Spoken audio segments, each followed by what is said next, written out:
ಕನ್ನಡ ಚಿತ್ರರಂಗಕ್ಕೆ ಮತ್ತೊಂದು ದೊಡ್ಡ ಆಘಾತವಾಗಿದ್ದು, ನಟ ಹಾಗೂ ನಿರ್ಮಾಪಕ ದಿಲೀಪ್ ರಾಜ್ ನಿಧನರಾಗಿದ್ದಾರೆ. ಇಂದು ಬೆಳಗಿನ ಜಾವ ದಿಲೀಪ್ ರಾಜ್ ಅವರಿಗೆ ಹೃದಯಾಘಾತ ಸಂಭವಿಸಿದ್ದು, ತಕ್ಷಣ ಆಸ್ಪತ್ರೆಗೆ ದಾಖಲಿಸಿದರೂ ಚಿಕಿತ್ಸೆ ಫಲಿಸದೆ ದಿಲೀಪ್ ರಾಜ್ ಕೊನೆಯುಸಿರೆಳೆದಿದ್ದಾರೆ ಎಂದು ತಿಳಿದು ಬಂದಿದೆ. ಕನ್ನಡ ಚಿತ್ರರಂಗ ಪ್ರತಿಭಾನ್ವಿತ ನಟ ನಿರ್ಮಾಪಕನನ್ನು ಕಳೆದುಕೊಂಡಿದೆ. ಕುಮಾರಸ್ವಾಮಿ ಲೇಔಟ್ನ ಅಪೋಲೋ ಆಸ್ಪತ್ರೆಯಲ್ಲಿ ನಟ ನಿರ್ಮಾಪಕ ದಿಲೀಪ್ ರಾಜ್ ಅವರು ಕೊನೆಯುಸಿರೆಳೆದಿದ್ದಾರೆ. ದಿಲೀಪ್ ರಾಜ್ ನಿಧನದ ಸುದ್ದಿ ಕಿರುತೆರೆ ಹಾಗೂ ಚಿತ್ರರಂಗಕ್ಕೆ ದೊಡ್ಡ ಆಘಾತ ನೀಡಿದೆ.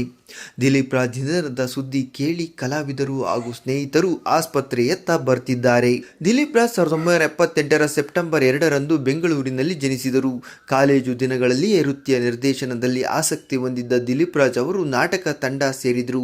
ಬಳಿಕ ಸಿನಿಮಾಗಳತ್ತ ಮುಖ ಮಾಡಿದರು. ಮಿಲನ, ಯು ಟರ್ನ್, ಆರ್ಕೆಸ್ಟ್ರಾ ಮೈಸೂರು, ನಿಮ್ಮ ವಸ್ತುಗಳಿಗೆ ನೀವೇ ಜವಾಬ್ದಾರರು ಸೇರಿದಂತೆ ಹಲವು ಚಿತ್ರಗಳಲ್ಲಿ ದಿಲೀಪ್ ರಾಜ್ ಅವರು ನಟಿಸಿದ್ದರು.